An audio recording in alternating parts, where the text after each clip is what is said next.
Ladies and gentlemen, welcome to the Fair Game Podcast. I'm your host, Robert Smith.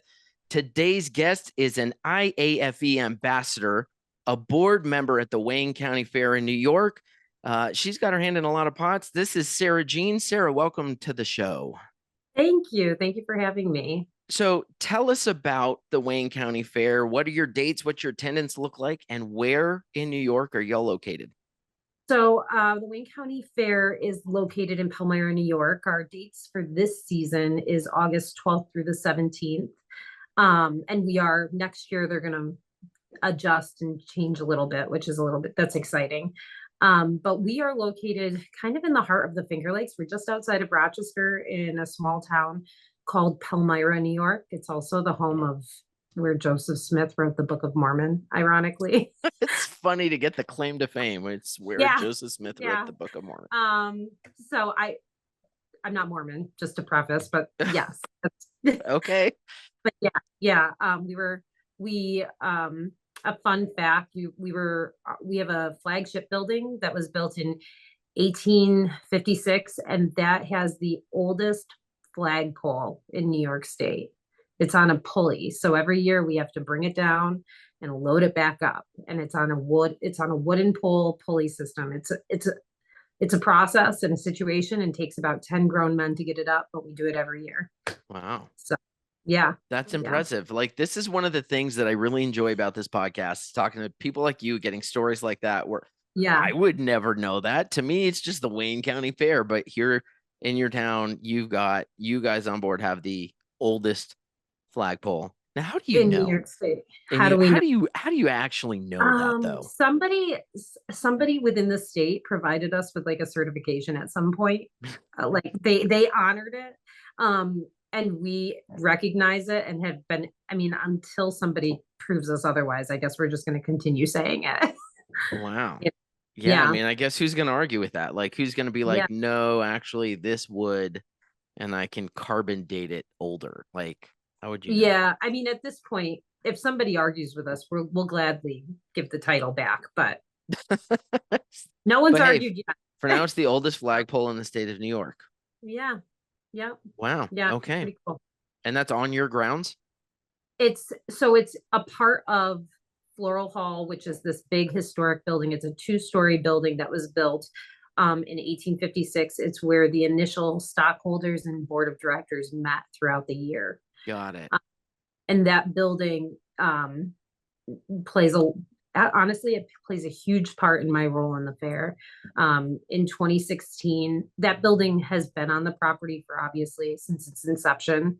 And for many years, the only time it was used was the week of the fair. We use it to put vendors, to do some of our flower shows and open class shows and displays in. But in like 2014, 2015, the president, Pam's daughter, got engaged. And if you know the family, it's a huge family, 8 kids. They're like it's a modern day Brady Bunch. Okay. Pam had 2 kids. Phil had 4 girls. They got married and they had little Philip. King, we call him King Philip. Oh Anyway, so no. yeah, no, it is the best family. Anyway, they have 8 kids, but Liz got engaged and she's like, we're going to have over 300 people invited to this wedding, and there's no place in Rochester other than a convention center that can support us. And I was like, well, we have Floral Hall that seats 300 people. And so we just, worked hard and we cleaned up the building and we painted it and did a lot of maintenance to it for 2 years and had our first wedding in many years. There was a wedding probably in the 40s or 50s, but it was the first event on the property for many years, and it's kind of evolved. And so now we've turned into a mini wedding venue, and we do. I mean, we don't do a ton. We limit ourselves to 4 or 5 weddings a year, Hmm. but we do have weddings throughout the year, and we've had some enhancements done, and it's additional revenue for the fair. So that's great, you know? Wow. Yeah. Yeah. That was my Wow. little pet project. That's where things kind of evolved. See, this is So a cool story. And now, when yeah. my wife finally listens to this episode, she's going to be like, Robert, we've got to go to New York. And I'm Come going to to be my like, fair. I okay. love when fair friends come. I love Yeah. it. I'm going to be like, oh, okay, why? And she's going to tell me. I need to see this building and I need to see this flagpole. My wife is the one who is like the roadside attraction USA. She is all about it. Largest ball of twine, like down in Alamogordo, New Mexico, where they have the world's largest pistachio, which is literally just a big chunk of concrete painted like a pistachio. There was one point we were driving, I'd done, shoot, what were we up there for? Oh, we went up for our anniversary. I'd done the Maryland State Fair in 2016. And then the I following year, love those boys. I love them so much. I go to their fair every year. yeah, Jeremy yes, D'Angelo. Jeremy's Yeah, yep, love Jeremy. both of them. I got he was like the first, he was employee number one that I ever hired to come work play with Giants I for know. a fair for me. I had mentioned that you had reached out to me, and he goes, he reached out to me too. And then he went into all of that. I got Yeah, all the yeah. intel. I love them. Mhm. I love them. Anyhow, so the year after I'd done, so when I'm a big U.S. history buff, so I had done the Illinois State Fair, get over to Timonium over to Maryland to do their fair, and I was there like 4 days early. And so I'm like, well, what's around? Well, um, Fort McHenry's right down in Baltimore. And then, oh, only an hour drive up the road, hour and a half or so is Philadelphia. And I can go to Independence Hall and I can go do all this. So I go do that and I love it. And then the following year, I told Sarah, I was like, you got to come. So we go flying out there. Well, when you're driving through that area, and then somewhere in there, you end up driving through, is it Delaware? There's like a 10-mile stretch of Delaware. It's like one of the widest parts of Delaware because it's so small. Mhm. And she's like, we have to do something to make it count. And I'm like, doesn't just driving through and taking a picture with the sign count? No, no. For all the years we've driven back and forth across Texas, the entire state, driving Texas doesn't count unless you do something in it. So she finds there's this business park with like the world's largest doctor's bag, like old school, like 1800s black doctor's bag. And That's it's so it's just it's like a statue that's in a business park and it's got, I think, a stethoscope with it. And it's like, I don't know, 12 feet tall or something. She's like, if we go take a picture with that, then that counts then Delaware counts. And so I okay. was like, oh, okay. Here, so that's how it goes. So I promise you, to the point of that whole story, she'll listen to this episode and then she's gonna be like, New York, we gotta go. We have to go to Palmyra, New Well, York, and see the just so you oldest know, flagpole in New York State. I can give you something even better in Palmyra, New York. Then Go. it is the only place in the world where there's four churches, four denominations on one street corner. I'm not Really? true story. Google it. It's in Okay, the so if Joseph Smith was there, one of them is a Mormon church. Let me no, guess. no, not No, one even. of It's them's not a Mormon. Presbyterian. No, it's Presbyterian, Methodist. I might have to look this up. Presbyterian, Methodist. Um, Got a Catholic church in I'm, there. that's not even on the street corner. There's four of them. I couldn't name Wow. them. Are they all Presbyterian. Protestants? Oh, Protestant is one of them, Yeah, and then one more. Yeah, four yeah. churches, four street corners, one intersection. Yeah, That's awesome. it's a My weird town. my dad's a retired Episcopal priest, and he built a church up in Rio Rancho, which is the next city just north of Albuquerque. Okay. Um, and literally in the property behind his church was the Mormon church, and they'd get together sometimes and do some activities for both churches. And it was just always interesting to be like, here's the Episcopal church, and here's the Mm. Mormon churches. It would always be Working interesting to contrast the similarities and complete differences in the two belief right. structures. Well, moving into the Mormon church is such a great advocate for us. They Sure. have been a wonderful neighbor to our fair, even. Oh, good. We so back in the day they used to have what was called Hill Cumorah, and it was basically this giant like amphitheater play they put on for two weeks out of the summer, and they would bus loads of people in. All those people would camp on our property. They'd do volunteer work on our fair property. They have since decided they're no longer going to do the pageant, and they dug up all the infrastructure. They donated all of their fiber and all of the infrastructure for internet. And then we were able to negotiate sponsorship with a local internet company. So we have 100% internet free on our fairgrounds. like, Wow. yeah, it's like they gave us like, I don't know, it's like 2 miles worth of barricades and like event um like those, they look like a bike rack, the gates and stuff. Okay. They, like, just picnic tables. They're the Mormons. That's, yeah, they're a great Wow. neighbor and partner for us. What a good partnership It's a to wonderful team up with partnership. the community, and be part of the community like that. Awesome. Hmm. Kudos Yeah. to the Mormon folks up there Yeah. in Palmyra. Well, listen, we're talking about your fair here. What can guests expect from your 2024 edition of your fair? Like, I know you got to be heating up planning and getting ready to, because you guys We're go in August, so you're not far away. Yeah, so we're a small fair. We get about 40,000 people um throughout 6 days, and one of the things that we kept hearing was they wanted to see more agriculture. Okay. So Farm Credit East is a new sponsor this year, and we work together to create what's going to be the cultivation station, where we're going to invite advocates in the industry and in the community to come and talk and share about their experiences, talk about technology in the agriculture industry, um, talk about just simple things like using tallow to make candles or dyeing wool to make yarn, that kind of thing. In addition to that, we have a number of entertainment. We spend a pretty significant amount of on our entertainment, Okay. bands and music. And then we do have the amazing Anastasia Circus Okay. coming. Are you familiar with him? No, but there's a No, whole bunch of circuses out there, there's so a I've probably lot of them. crossed Yeah. paths So with them eventually. he'll be there as well. And then in our area, actually, I think in New York State, we're the only fair that does 4 demolition derbies. So, and admittedly, you know, I get the appeal, but I don't. Like, it's not my favorite thing, but Yeah. yeah, but That's how I we do. feel about tractor pulls. They're Yeah. so loud, and yet Yes. And people love them. God, they turn up for tractor pulls. I know. And we signed well, I don't know. Yeah, I think we're doing a tractor pull next year, a big one. So Mm, we're talking about it anyway. So yeah.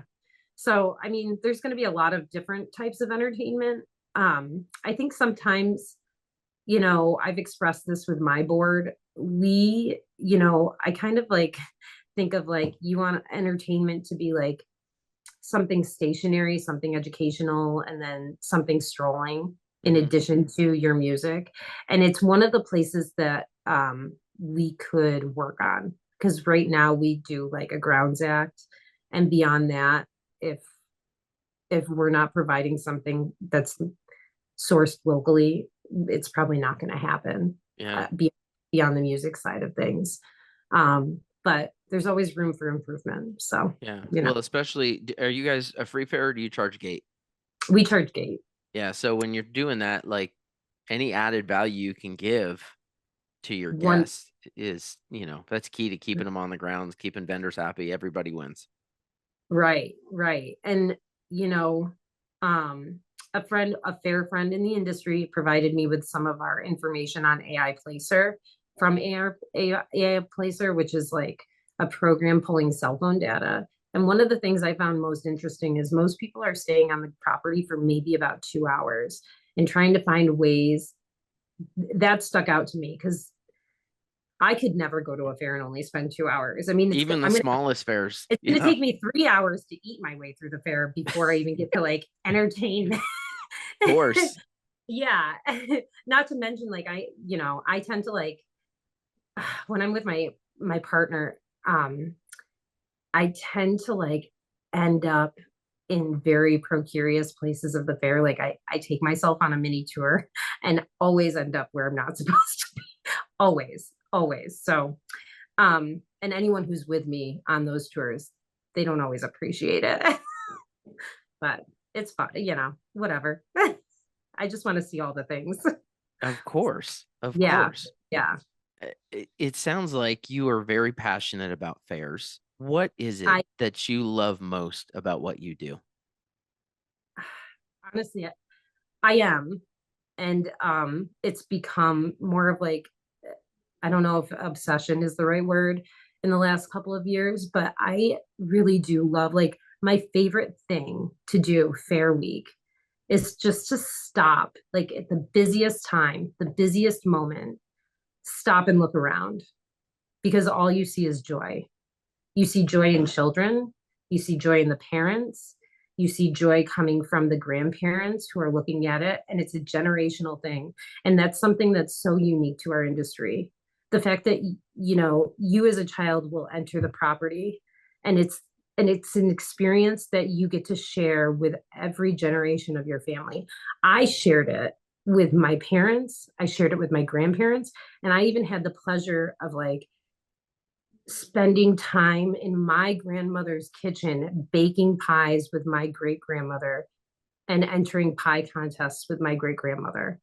Mm. Like, to me, that is such a unique opportunity. And you're not going to get that in very many places. So just the joy and the experience that you're able to provide, and that it's generational and so important to people's core memory, and like providing just something positive in their life. It sounds like you really enjoy watching these people experience joy at your event. Uh, I do. I also love to watch the other things that happen at these events. The observation, like watching people watching is the best. There's so many different types of people that come to a fair. Yep, So there I do, definitely are. yeah, That's yeah. one of the things I found that when I started the Conjure Fortune Machine attraction years ago, and I realized that, if nobody's hitting the button, I'm holding super still because I'm portraying the machine. I'm portraying the automaton in it, right? And the machine wouldn't be moving. But in that 30 seconds that I'm waiting for somebody to come press the button, I'm looking.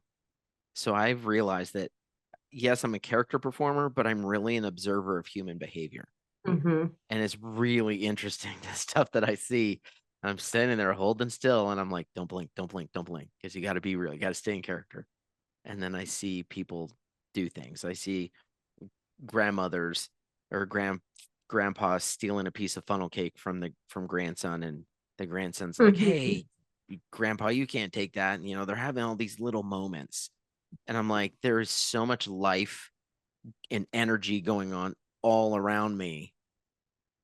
And I think there is a lot of value in what you said, to stop and smell the roses, to stop and look around, take a deep breath, and just watch people and see what's going on your grounds. It's a really amazing experience. 1000%. Yeah. And there's just the happiness, like I've never considered myself an empath, but maybe during fair week I am. Like, yeah. Well, you can feel it, man, when there's good energy on a fairgrounds and everybody's having fun and things are going well, and people are getting excited because the concert's that night, or the big act that they haven't seen, and they got their corn dog or their funnel Hmm. cake, or yeah, Yeah. there's something special about what we do as an industry. Of course, there's always things that could probably be improved on, I think, for any fair, even the ones that get it right really consistently. There's always something that you can go, can we make that better? So maybe that's the next question. If you could snap your fingers and improve one thing about your fair immediately, what would you improve? There's it's not possible. And and my board president Pam, she's very patient with me. I call her daily about a lot of things. But I am like shooting fires everywhere all the time, and she's constantly telling me, slow down, we can't do it all at once. It's just not. There's so many things that need improvement, and it's not even necessarily that it needs to be improved. Sometimes it just needs to be finessed, it needs to be polished, it needs to Yeah. be better. The one thing I can say is that, like how I attack projects is so much different than now than 4 years ago. Just because of like a couple of years ago I got involved with the IAFE, Mhm. and that's like a whole nother saga of how and why it happened. But um because of IAFE and because of my interactions with people like um, Jeremy and David, or um, at Maryland State Fair, or Kyle at South Carolina State Fair, because of those relationships, how I approach things and manage things, and just start a project or end a project is just done so much differently. And I guess I don't really have a good answer for this question because there's so many projects. Like, I want to see our sponsorship grow. I want to see us have go from we have about 110, 120 vendors right now. I Mhm. want us at 250. I want us to be so big, and not necessarily like I don't want to lose like our fair and the feeling and the vibe of our fair, but I just want it to grow in such a way that we need to shuttle people in. Yeah. I want to see positive growth and change while still maintaining just our like our traditional vibe. And I that's very difficult to do. And I there's no one way to or one thing that can make that change. Sounds like you have a laundry list of things you'd like to see improved, and some of them are more realistic than others. Oh, my I have a lot of unrealistic expectations. Admit, admittedly. Well, I mean, that's Baby steps up. what's the old Right. saying? If you aim for the stars, you might land among the clouds. If you aim for Yeah. the clouds, you're gonna land in the dirt. What right, Something like right. that. To be honest, like like last year where I started was just doing little things like let's be more inclusive. Let's add a sensory friendly tent. Let's um you know add online ticketing. Let's let's jump into the 21st century, Did you guys just add online ticketing? Yeah, so I keep going back to the Maryland State Fair, but those boys have had such an impact on me in the last couple of years. Nice. Um I went to the Maryland State Fair 2 years ago for a visit, and I was in the office with Jeremy. And when I'm there, they're so wonderful. That's fair. They treat me like I'm a part of the family there. I love every single person in that office. Yeah. Um, I was in the office. Jeremy and David were both running around like crazy, and here comes Paul Laughter from Etix. And I had no clue who he was. And he introduced himself. He goes, "Let's go on a golf cart ride." And I'm like, "Okay." So we get on I think it was James from Dagler's. Do you know Jim? Yep. He We jumped on his golf cart. We're riding around the fair. I don't eating food, who knows what. And he's just asking me questions. And he's like, "I think I can help you with some of your problems." And I was like, "Yeah." And he's like, "Yeah." He's like, I'm the ticketing person for Etix, and it doesn't matter how big or small your fair is. And we talked through it, and eventually I brought it to the board, and after lots of discussion and kind of navigating things, it's turned into like this flourishing partnership. Excellent. So yeah, we just added that last year, and it's a work in progress, Sure. but we're But getting it's a there. work in progress that ultimately removes friction to your guest experience. I 1,000. literally, I literally just interviewed Jody from Sapphire, and we were talking about online ticketing. And so a number of years ago, when I started talking about social media and social media marketing and doing online ticketing, um, there was in Florida there was a way you could get, I guess they sold like the mega band or mega pass or something like that, but in order it was like the ride band with admission, the whole kit and caboodle.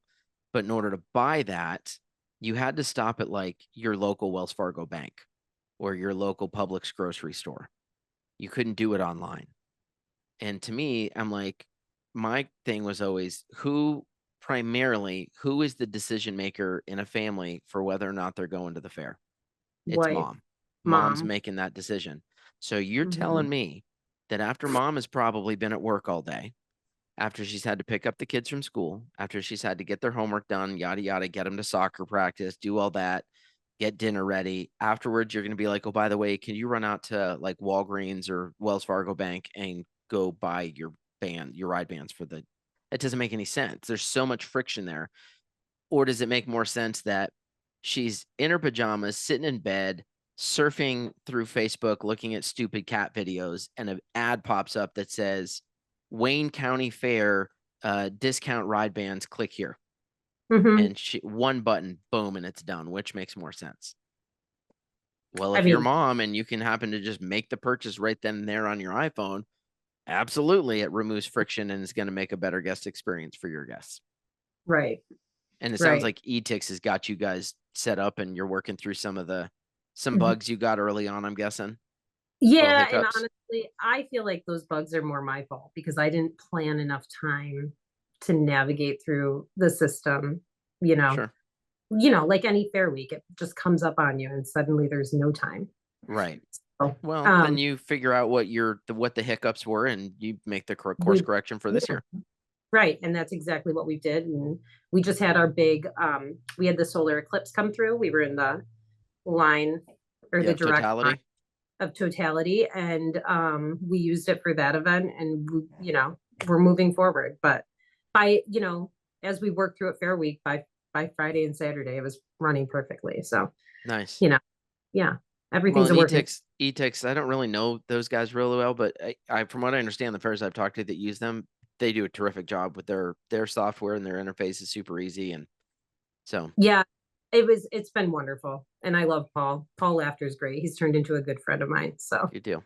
yeah, Good deal. yeah, Well, let's switch it up here. We've been talking about fair stuff for a bit, specific to your fair.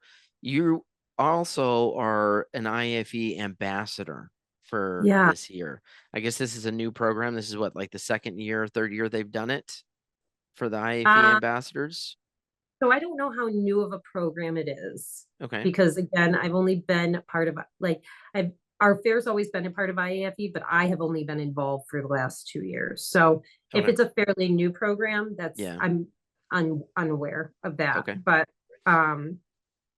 yeah, I was selected, and that was really exciting for me because I get to go and talk about the one thing that I love most, and I love everything about this industry. So Can you talk about the selection process? Because maybe there's some folks out there listening that might be interested in getting involved as an ambassador, but they don't know the first step about how to do that. yeah, so the process, there's an online application, and there was a deadline of like I think it was February 1st or something. But you had to apply to be a part of the program. My understanding was they had a pretty large number of people who applied. Good. Um, and part of the program, a big portion of why I did it is because they will give you or provide you a stipend to attend a fair throughout the season Okay. and kind of assist you with the costs related to that. I personally, last year, I went to, I think, 17 fairs. It's Yeah. impressive. Oh, I would probably do more if I could find the time. But I hit up 17 fairs, and I was like, well, this is great. This will allow me to go to even more fairs and maybe even go someplace that I've not been. There are caveats to that. They are encouraging you to go to fairs that maybe aren't participant. They're IAFE members, but aren't really participants to the IAFE, Mm, or are fairs that are not a part of IAFE, right. um, which makes sense, and that's okay because as someone who's started kind of being more involved the last couple of years, I truly believe that this organization has so much to offer, and fairs need to use the tools that are provided. For sure. So, but yeah, I applied and I went back and forth about applying. And then some fair friends of mine said, why aren't you doing this? You're basically already doing it. Um, Make it official. yeah, just make it official, go apply. And then I got selected. So, and that to me, it's an honor to like to be selected, to be able to advocate or talk about, you know, how important the organization is to these fairs. Sure. That's an honor. Yeah. So So, are there any projects that you are aware of that the ambassador team might be working on for yeah, later in the year? yeah. So they run the first timers event at the conference. So in Phoenix, we'll be running and coordinating that. Again, we've only had a couple of meetings, so everything's a work in progress. I believe we're starting a podcast. So that should be That's what I've interesting. heard. I won't say who I Yeah. heard that from, Jenny Axelson, but Eh, um yeah, yeah, yep. We I talked guess about I our guess last. there's a podcast you guys are gonna, I don't know if it's, she said that I don't know if it's taken over Marla's podcast, but they're incorporating something with it, and there's Yeah. And something in honestly, the making. So we had our meeting yesterday actually. And the last two meetings, I've been exceptionally quiet. I'm still trying to I don't know. I'm just trying to observe and see what the heck's going on. And I don't I want to jump into it, but whatever I do, I want to give it my all. Right. So I've just been kind of sitting back, but they talked about the podcast. I thought that was really amazing. Um, and really it was I think it's more geared towards kind of, capturing those people in the industry that are on the verge of retirement, talking to them, talking about their Yep. experience, talking about what they have to offer and share because there's just so much Sure. knowledge there. Yep. And then in addition to that, there's a few other like social media projects, and then obviously the opportunity to go to other fairs and just encourage people to be Now, more involved. when you're traveling to other fairs, is that mainly in your region or are you flying all across the country? Um, I was just at the IFM summit in Seattle, Yeah. and they gave us a tour of the Washington State Fair, and then we got to hang out there for a little bit. That's a big Um, grounds right there. I did that that's a fair in 2010. I did that fair. That's a big Yeah, grounds they've and they were got. hosting their spring fair. It was so cool. That was so cool. Their Yep. roller coaster, the fact that they have a wooden roller coaster that they refurbished and put on the Yep. property, like holy. Um, the other so far it's been mostly the East Coast, Okay. but that's not to say I'll go anywhere. And then when I'm there, um, I kind of I document my time at every fair through my social media. Yep. So you can follow me on Call Me Fair Lady. like Call me fair lady. that was not my initial handle. One of my friends was started calling me Fair Lady because I think she thinks I'm nuts. But and I just after a couple cocktails one night, I was like, screw it. And I changed I Just right on changed the spot. yeah, yeah, yeah, right on the spot. So but I document my experience, and a lot of times I go out of my way to highlight really unique exhibitors or entertainers that are at the fair, as well as unique foods that they have. So Yeah. I thought I I went saw maybe a video. Did you post of Mark Dobson of the one man band? Was that you? Somebody at Spring Fair posted that. might have been me. Could have been yours. I'm gonna tell you, my footage is very raw. Like half the Oh time yeah. I'm very raw, but it works out. And half the time I'm like, oh, let's just video me eating a corn dog because why not? Because everybody wants to watch Sarah Jean eat a corn dog. Wow. Yeah, yeah, but it's provoked a lot of, again, once again, it's provoked a lot of positive feedback, and people who I thought would have no care in the world about it Yeah. will reach out to me and they're like, I love seeing you at these fairs. And that the fact that I can, you know, share the one thing that I love so much, Yeah. I, and people are enjoying it. All right, I'll take it. Of Take it. course. Of Yeah. course. Yeah. What has being a part of this industry taught you about yourself? Oh God. Um, that's a tough one. I think that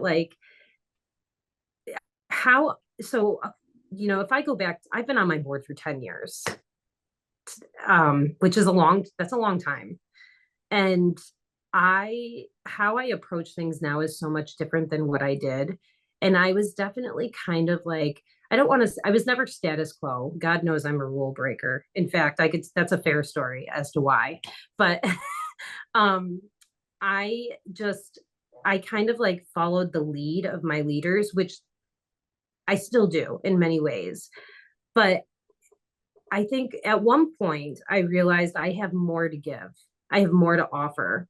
But to be able to give and offer that, I need to learn more. I need to be more, I need to educate myself more. I need to get more from the people around me, and not the people that are sitting in my direct circle, but the people beyond that who have so much more knowledge and so much more to provide and so much more experience. And so I remember going to this was 3 years ago. I went to my New York State convention, and it was a kind of a frustrating year. I felt um, I think for me, it was more personal than anything. But that particular year, I didn't feel like I was getting a lot of support from my board members or people within like our organization. And I found myself like battling people. And I went to the New York State Convention and I just took a different approach. I historically would go and I'd mind my business. I'd go to workshops and then I'd go home because it was in Rochester and we could drive back and forth. And I said, no, I'm going to participate in everything this year. I'm going to meet people. I'm going to learn from people. And that's what I did. And I started making contacts. I started talking to people. I started, connecting with people. And that's when Rachel Lisk, who is a YP chair, Yep. or former YP chair. Yeah. So she touched base with me and she was like, you should join YP with me. You should go to convention with me. And I was like, I don't know. And she's like, no, you should really do this. And it was the first time since I think college that I connected with somebody on like that level. Like, when you go to college and you meet like your people, shout out to Shauna and Amy, but like at There's the some college of stories St. Rose. there. But yeah, but like it was like a moment when I ran into Rachel, and since then, like she would remind me, she reached out and she'd be like, there's a scholarship coming up. And then next thing I knew, I was going to my zone convention. And next thing I knew, when I got to zone, that's when I met Jeremy and David. Mhm. In addition, I met Kyle from the South Carolina State Fair. And we are all in a group text with Rachel. And we talk weekly. We connect weekly. I reach out to them. I say, hey, what would you guys do with this? What do you think of this? We talk, we work through issues together. And again, it was like meeting my people for the first time. Um, and You found your tribe. I found my tribe, but my Yep. tribe is growing. And that's the better part. And this industry is full of people that are just, they're so willing to give and share. And I forgot what the question was, but like, I just, like, I could not be more grateful for the people who have come into my life in the last 3 years because of Yep. this. Yep. Yeah. Yeah. I don't know. That's It's, amazing. they're It's really amazing. It's really amazing. it sounds like you have built yourself quite the little fair family. It's a quite large fair family. It's growing Good. every day. Good. So, Now, let me throw you a curveball on this one. uh-huh. If you hadn't, I know we spoke earlier that you have your real job, as they would say, outside of the fairs in energy sales.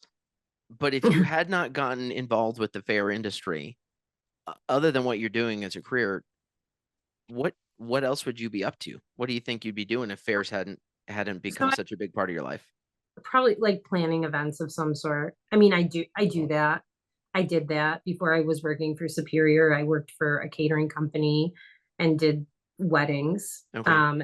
large events, but definitely planning of some sort. I outside of the fair in my hometown in Palmyra, which is my hometown where my fair is. Um, we also have Canal Town Days, which is a celebration of the Erie Canal. Okay. I am now co-chairing that. So I'm I'm always involved in planning things. And I love being able to, it's just it's a way to provide something to people and give back. So I like to host, I guess. Excellent. Seems Yeah. like you're very much a people person. Like you like Some doing fun days. things with people. Some days you and I have something in common. Like I'm obviously on the entertainment side of the events for fairs. I And I mean, I love think my people most days until probably the second Saturday of the fair at about 8:30 p.m. and the building's open still till 10 or 11 and I'm like, okay, we can close today. I'm done with people. 1000%. Yeah, 1000%. I think my board would say she's sometimes a people person. Well, for someone who's only sometimes a people person, you have spent almost the majority of this 40 minutes so far talking about the impact of people and enjoying people. So I, I think there's a well, lot more to that than your people there might realize. yeah, probably, but I don't know. It's I hope that I'm able to provide as much impact on all their lives as they have on mine. Well, You I know, think if you continue to do so with the level of enthusiasm that you seem to have demonstrated here today, that Yeah. enthusiasm is contagious. When you can tell that somebody really is passionate and loves what they're doing, it makes it easier for everybody else around you to love what they're doing. It really does. Yeah. Yeah. So, question then is in regard to people. I have Uh-huh. a question about a very specific person. You wake Um, up tomorrow and you are face to face with 15-year-old Sara. What do you tell her? Go learn as much about the fair industry before it's too late. If I had known what I know now, so ironically, I did not even realize you could get a job in this industry outside of like a state fair Yeah. until about 3 years ago. And I don't know how I missed that. I don't know if like my peripheral vision was on and like I just didn't see it. But up until about 3 years ago, I had no clue. I had no clue how big of an industry this. And this is not. Sometimes people are like, "Oh, it's an underground industry." I'm like, "No, it's in front of your face. It is everywhere. Yep. It is literally every. It's most counties. It's every state. It's some in Pennsylvania. There's counties that have four fairs. It is. Yeah. This is not underground. This is everywhere. Yep. So if I could have educated myself at 15 that I could be in this industry and making money rather than volunteering. Not I love my time Sure. volunteering, but like I would make sure that she was aware of that and get on that trajectory. Yep. Yeah. Yep. That's funny because if I was face to face with 15-year-old Robert, I would have told him the same thing because I really didn't start to break into the industry until 2009. So I was 30, 30. And Yeah. did you have a background? Like, do you have family that came from the industry? No, No. no, my Okay. dad's a retired priest and my mom was the church secretary. Oh, That's it. wow. But Okay. I got into magic when I was a kid. Like every, I saw David Copperfield or whatever on TV and I was like, I want to learn magic. And all of a sudden the hobby turned into making a little bit of money on the side in college, doing like kids' birthday parties or whatever in this little podunk town I went to school in. And then somewhere along the way, I met the guy who was the then entertainment director for the Nevada State Fair.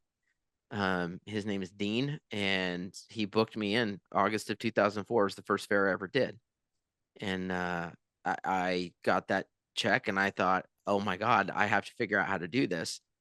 But even at that point, I was 20. I want to say I was 24, 25 at that point, but I didn't really commit.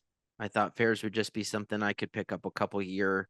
But my background is in television production, so I was working in TV news and I just figured that's what I was going to do. And then somewhere around 2009, I was like, oh no, I'm going to go for this full time. And then I go out to IFE and I booked it was then Puyallup. It's funny that you mentioned the, Washington State Fair, Yeah. but Andrew booked me to come into the Puyallup Fair and perform. And that's when I was like, oh, I feel like I have been dragging knuckles. Had I done this 10 years ago, right out of college, then it would have been a different story for me. But Hmm. I'm here where I am and I love it. I love the people I work with. I love it, just like you, I love setting something up. I love that we took nothing and we made something. My wife and I, with when we created Play with Giant, she's an educator. She's an assistant principal now at an elementary school. All the education ed elements in Play with Giants, she was the one that was like, it's more than just putting like an agricultural fact. Like there's certain ways that you're going to communicate this activity to a 5 or 6 year old, and then this activity over here we're going to build it a different way for like the adults and the teenagers because everybody learns a little differently. And I love nothing more than seeing families go into that exhibit and have fun and learn something together. So Hmm. yeah, Yeah. but I think it's interesting that both of us, if we went back to our 15-year-old self, would be like, go sooner. Go sooner. Go at Yeah. 18. Don't even go to college. Just get Yeah. on. No, I wouldn't say that, but I like, um, yes, go sooner. Do it Yeah. sooner. And I think for anybody listening, they can relate to this. you get this idea you probably we've all at one point in our lives have said, are we really doing what we're meant to do, what we love to do, or are we just doing Mhm. the thing that pays the bills for now? And I think the thing, especially in the creative, on the entertainment side, this is certain when you're building a business like that, it's certainly the case, but I could see it on your side as well, that there can be a hesitation and you hold back because, wow, what if I put myself out there and I stink? What if I put myself out there and I don't get that job? What if I fail? I don't want to fail. And I heard a quote. It's two words, and Gary Vaynerchuk said it on one of his videos. Gary V has been fabulously influential to a lot of people, and that quote is "fail faster." It, Fail I, faster. We I spend love, so much time trying to avoid failing. And I'm like, no, especially now that I'm in my 40s, I'm like, failure is delicious well, because it gives it's, me another opportunity to go, oh, I screwed that up. And as Jocko Willink would say, good. Now you have an opportunity to get better. yeah. Well, more than that, I think that sometimes when you fail, it's an opportunity to learn about yourself and see how you're going to manage, handle, and find a solution. Yep. And like how you handle those failures in life, if you can do it well, it will change Huge. huge. Failure It will teaches such failure a huge. teaches resiliency. I'm raising Mhm. I we've Yeah. got a son. I got a 13-year-old. Um, I hate to say it, make it so black and white because it may not be this black and white, but you don't learn anything from success. Right. You learn when, like, he's in Taekwondo and he's got probably another 24 months until he's at black belt. But the challenges he's faced, and when he's had to go, okay, I didn't do this thing right. And I got, not scolded for it, but got corrected by my instructor. Like, how do I do this better? Those little failures excel his growth. But when he just does, there's so many things that he does that he's just smooth at. Super easy for him to do certain moves in Taekwondo. He doesn't learn from those. He just happens to be naturally gifted at those. It's the failures is where you develop grit. It's where you develop resolve. Um, and so yeah, fail faster. Anybody listening that you're like, I don't know if I could, well, I don't know if I want to take a shot on this business. It's too much of a fail faster. That's all Hmm. I can tell people. Yeah, I love that. I love that a lot. So well listen, we're about 48 minutes in. Usually we Okay. shoot for 30 to 40, but like you said, you and I, we could probably go for like a Joe Rogan 3 or 4 hour I love that. like I love that. maybe at some point down the road we do that. Um but for now, let's start to wrap this thing up. Everybody who comes on the show goes through a little speed round of questions. So I'll ask you 4 or 5 questions. You give me your best response. Are you ready, Sarah Jean? I'm ready. Okay. Favorite music act? I don't have one. I grew up like listening to Bruce Springsteen, The Strokes, Bob Dylan, Tim McGraw. I don't have one, Okay. but I will tell you anything that evokes emotion or a Mm, reminder of the best days of my life. awesome. Awesome. Yeah. You can have dinner with any person throughout history. Who would it be? My grandparents, all of Okay. them, sitting at a table. Yeah. Awesome. Mm.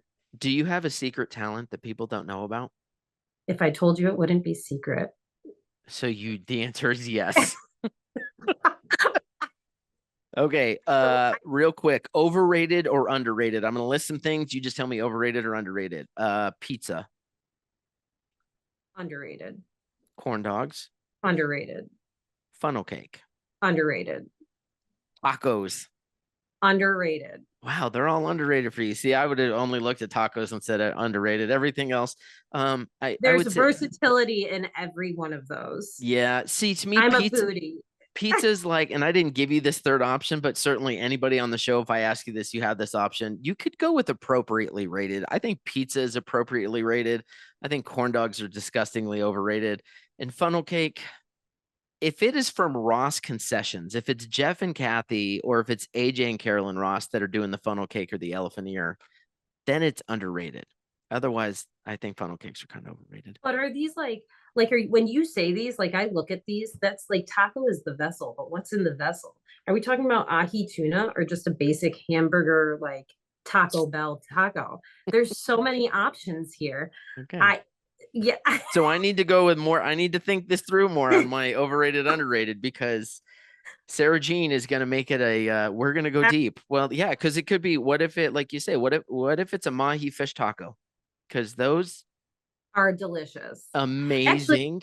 last weekend at the Washington State Fair, I got fried dough with Jeremy, except it was a savory fried dough with like a garlic sauce. Okay. Oh my gosh, it was savory. So It was not like a garlic fried sauce. cookie dough. This was something that was like, No, and this okay, is what I mean. All fair food is underrated because you can literally even lemonade. that's not true. Well, Turkey legs are disgustingly overrated. well, actually, Overrated to the that's actually that's a fair food I have not tried. I'm not, overrated. Even at Disney, my in-laws, there's my mother-in-law's got photos on her refrigerator. Every one of the men in her family, including when Nate was a little toddler, eating a turkey leg in Disney World. And I had to fake it. I had to borrow the turkey leg from my father-in-law and pretend to bite it because they're disgusting, they're overrated, they're nasty. I don't care what anybody else says. I will go to my grave on that one. I will die on that hill. that's fair. That's fair, but I do think there's opportunity in all of this. Oh yeah, I mean fair food. I mean, isn't that the place where we just part of the experience of the fair is just walking up and down, looking at the concessionaire's booths and being like, they made a triple cheeseburger and instead of a bun, they use a Krispy Kreme donut. Like who? One right. Well, and the other thing too is like when I go to a fair, I can eat nonstop all day long. I don't stop eating. But at home, I have a tiny stomach. I don't eat that much. Like it's Well, I it share sounds a like after you're done with 17 meal. fairs a year, your stomach is like, yo, just give me like some chicken soup because I'm done. Well, I'm still working off like the 15 pounds I gained last year, but it's fine. I That's don't fine. care. I'm still working on my COVID 20. Like it's the COVID 17 now. It's going little by little. Right? Yeah. Oh man. Sarah, you've been amazing. It's been a wonderful conversation to have with you. Where can folks connect with you online? I mean, Facebook, I'm under Sarah Jean. On Instagram, I'm Call Me Fair Lady. And you can see I save all of my fair tours. You can see Mhm. them all there. Nice. Um, all my Ferris wheel rides, because that's another thing I'm very passionate about. Um, but or they can, if you ever have questions, you can email me at hamiltons216@gmail.com. And I'm happy to answer anything and everything. Awesome. Sarah Jean from the Wayne County Fair in Palmyra, New York. Thanks so much for being on the show today. To our 6 listeners, actually, it's official, it's 7 listeners now. So that's an improvement. Wait, oh, this was live? I didn't even. No, it's not live, but we got 7 people that are going to listen to it. That's the running joke, is I got 6 listeners. Oh, really? Oh, No, okay. it's more than that, but still. To all of you listening, we're so glad you could continue to join us. Thank you for engaging with us and sharing these episodes and whatnot on Facebook and Instagram when you see them pop up. Looking forward to catching you all next week. Bye bye.